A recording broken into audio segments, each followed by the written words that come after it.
প্রতিবাদ করছি বিজেপির বিরুদ্ধে। বুকে যন্ত্রণা হচ্ছে কালীঘাটের মাননীয়া।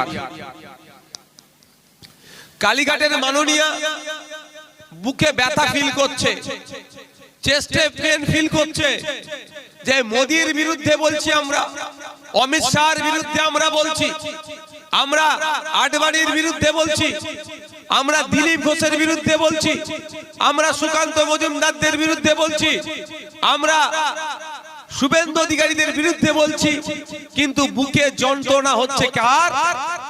মমতা ব্যানার্জি তার দলের লোকেদের। কেন? কারণটা এটা, 1998 সালে আজকের যে তৃণমূল কংগ্রেস দেখছেন, এই দলটি তৈরি হয়েছিল কার হাত ধরে?